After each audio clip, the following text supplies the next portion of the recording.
दोस्तों, Indus water treaty को लेकर पाकिस्तान की बेचैनी इतनी ज्यादा बढ़ गई है कि पिछले 24 घंटे के अंदर दो बड़े एक्शन पाकिस्तान ने लिए।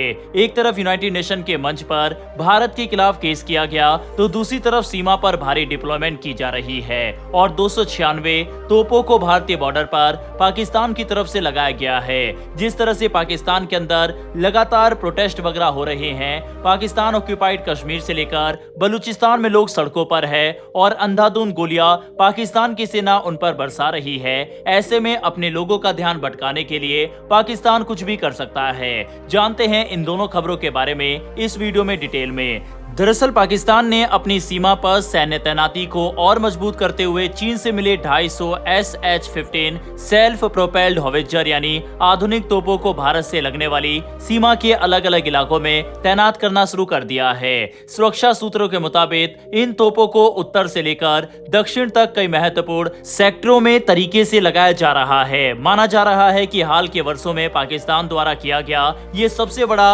आर्टिलरी यानी तोप खाना मजबूत करने का कदम है। रिपोर्ट्स के अनुसार ये तैनाती ऐसे समय पर हो रही है जब पाकिस्तान अपनी सेना को तेजी से आधुनिक बनाने की कोशिश कर रहा है। खासकर मई 2025 में भारत द्वारा चलाए गए ऑपरेशन सिंदूर के बाद पाकिस्तान ने अपनी सैन्य क्षमताओं को बढ़ाने पर ज्यादा ध्यान दिया। ऑपरेशन सिंदूर के दौरान भारत की तीनों सेनाओं ने मिलकर नियंत्रण रेखा यानी LOC और पाकिस्तान के अंदर मौजूद आतंकी ठिकानों पर सटीक हमले किए थे।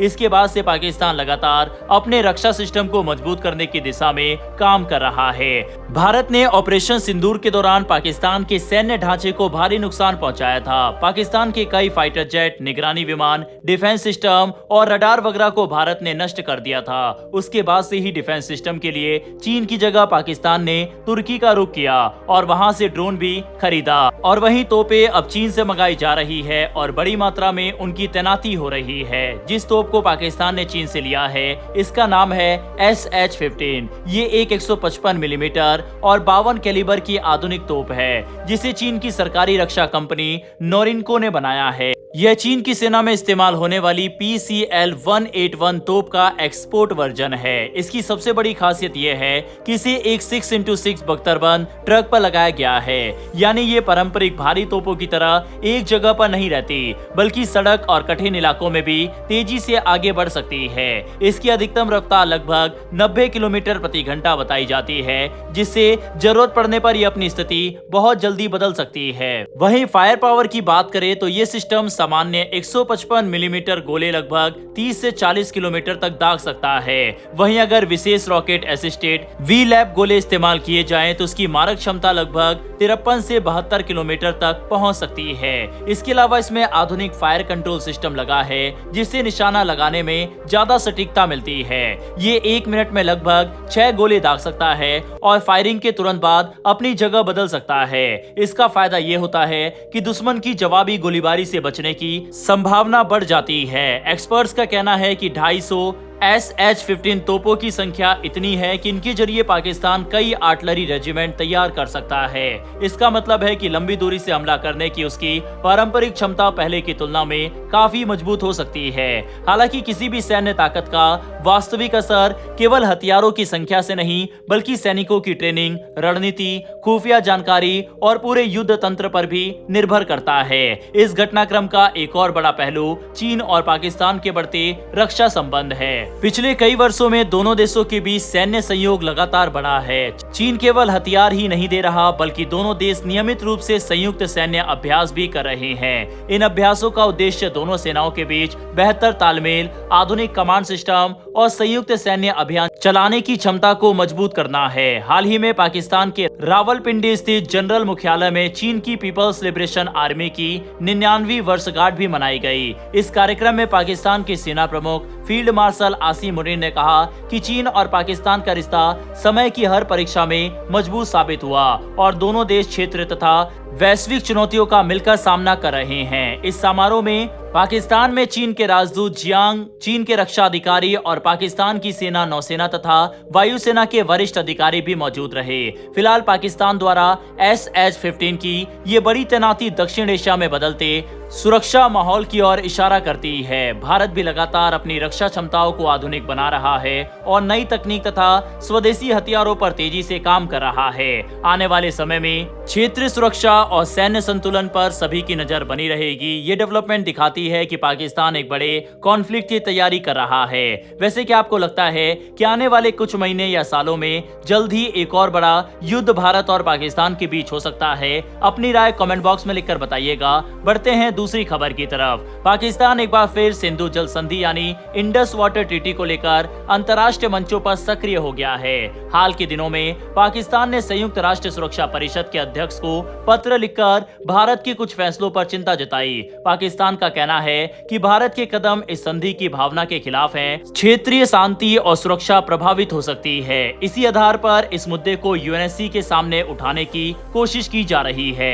हालांकि अंतर्राष्ट्रीय कानून के जानकारों का मानना है कि केवल यूनाइटेड नेशन सिक्योरिटी काउंसिल में मामला उठाने से कोई फैसला यूएन ले, इसकी संभावना कम है। इसकी सबसे बड़ी वजह खुद 1960 की सिंधु जल संधि है। ये समझौता भारत और पाकिस्तान के बीच विश्व बैंक की मौजूदगी में हुआ था और इसमें पहले से ही विवाद सुलझाने की पूरी प्रक्रिया तय की गई है। इसीलिए अधिकांश विशेषज्ञों का मानना है कि इसी प्रक्रिया का पालन किया जाना चाहिए। इस संधि के तहत सबसे पहले परमानेंट इंडस कमीशन यानी PIC का प्रावधान है। दोनों देशों के अधिकारी समय समय पर मिलकर तकनीकी और प्रशासनिक मुद्दों पर चर्चा करते हैं। अगर किसी तकनीकी मामले पर सहमति नहीं बनती तो उसे न्यूट्रल एक्सपर्ट के पास भेजा जा सकता है। वहीं अगर विवाद कानूनी रूप ले ले तो उसे कोर्ट ऑफ आर्बिट्रेशन के सामने रखा जा सकता है। यानी संधि के अंदर ही विवाद सुलझाने के कई स्तर पहले से मौजूद है। भारत का रुख भी शुरू से साफ रहा है। नई दिल्ली लगातार कहती रही है कि सिंधु जल संधि से जुड़े सभी मुद्दे पूरी तरह द्विपक्षीय हैं और इन्हें केवल उसी व्यवस्था के तहत सुलझाया जाना चाहिए जिस पर दोनों देशों ने सहमति दी थी। भारत तीसरे पक्ष की मध्यस्थता का हमेशा विरोध करता रहा है जब तक किसी समझौते में उसकी स्पष्ट व्यवस्था ना हो। यही वजह है कि कानूनी एक्सपर्ट्स का मानना है कि संयुक्त राष्ट्र सुरक्षा परिषद सीधे इस मामले में हस्तक्षेप नहीं करेगा। यूएनएससी का मुख्य काम अंतर्राष्ट्रीय शांति और सुरक्षा से जुड़े गंभीर संकटों को देखना है, जबकि सिंधु जल संधि जैसी तकनीकी और कानूनी समझौते के लिए पहले से अलग व्यवस्था मौजूद है। ऐसे मामले में सुरक्षा परिषद आमतौर पर संबंधित देशों को मौजूदा कानूनी प्रक्रिया अपनाने की सलाह देती है। वैसे दुनिया में पहले भी कई अंतर्राष्ट्रीय नदियों को लेकर विवाद हुए हैं। उदाहरण के तौर पर ग्रैंड इथियोपियन रिनेशा डैम यानी गियर्ड को लेकर मिस्र, सूडान और इथियोपिया के बीच लंबे समय से मतभेद रहे हैं। उस दौरान भी यूनाइटेड नेशन सिक्योरिटी काउंसिल ने खुद फैसला सुनाने की बजाय संबंधित देशों से बातचीत और पहले से मौजूद कानूनी व क्षेत्रीय तंत्र के इस्तेमाल करने पर जोर दिया था। इसीलिए सिंधु जल संधि के मामले में भी इसी तरह का रुख अपनाए जाने की संभावना जताई जा रही है। एक और महत्वपूर्ण कारण सुरक्षा परिषद की राजनीतिक संरचना भी है। यूनाइटेड नेशन में किसी भी बड़े या बाध्यकारी प्रस्ताव के लिए सदस्य देशों का व्यापक समर्थन जरूरी होता है। इसके अलावा 5 स्थायी सदस्य देशों के पास वीटो का अधिकार भी है। ऐसे में भारत और पाकिस्तान के बीच किसी द्विपक्षीय संधि से जुड़े विवाद पर सभी देशों की सहमति बनना आसान नहीं माना जाता। वहीं एक्सपर्ट्स का ये भी कहना है कि पाकिस्तान की रणनीति केवल तत्काल फैसला हासिल करना नहीं है। अंतर्राष्ट्रीय मंचों पर बार बार ये मुद्दा उठाकर वह अपनी चिंताओं का आधिकारिक रिकॉर्ड तैयार करना चाहता है और वैश्विक स्तर पर अपने पक्ष के लिए कूटनीतिक समर्थन जुटाने की कोशिश कर रहा है। यानी ये कदम कानूनी से ज्यादा कूटनीतिक माना जा रहा है। कुछ लोगों के मन में ये भी सवाल आता है कि क्या ये मामला अंतर्राष्ट्रीय न्यायालय यानी ICJ तक जा सकता है, लेकिन कानूनी जानकारों के अनुसार इसकी संभावना भी कम है। ICJ आमतौर पर तभी किसी मामले की सुनवाई करता है जब संबंधित देश उसकी आधिकारिकता को स्वीकार करे, जबकि सिंधु जल संधि में पहले से अलग विवाद समाधान व्यवस्था मौजूद है। इसीलिए सीधे ICJ का रास्ता अपनाना आसान नहीं माना जाता। कुल मिलाकर मौजूदा स्थिति ये बताती है कि पाकिस्तान संयुक्त राष्ट्र सहित विभिन्न अंतर्राष्ट्रीय मंचों पर अपनी बात रख सकता है और अपनी चिंताओं को दुनिया के सामने ला सकता है, लेकिन अधिकांश कानूनी और कूटनीतिक विशेषज्ञों का मानना है कि सिंधु जल संधि से जुड़े विवादों का समाधान उसी प्रक्रिया के जरिए होगा जिस पर भारत और पाकिस्तान ने पहले से सहमति बनाई थी। बहरहाल दोस्तों, इन दोनों विषय पर आपकी क्या राय है कमेंट बॉक्स में लिखकर बताइएगा। जियोपॉलिटिक्स से जुड़ी ऐसी वीडियो देखना अगर आपको पसंद है तो नीचे दिए गए सब्सक्राइब बटन को प्रेस कर बेल आइकन को जरूर दबा लें। फिर मिलेंगे ऐसी एक नई वीडियो के साथ। धन्यवाद। जय हिंद, जय भारत।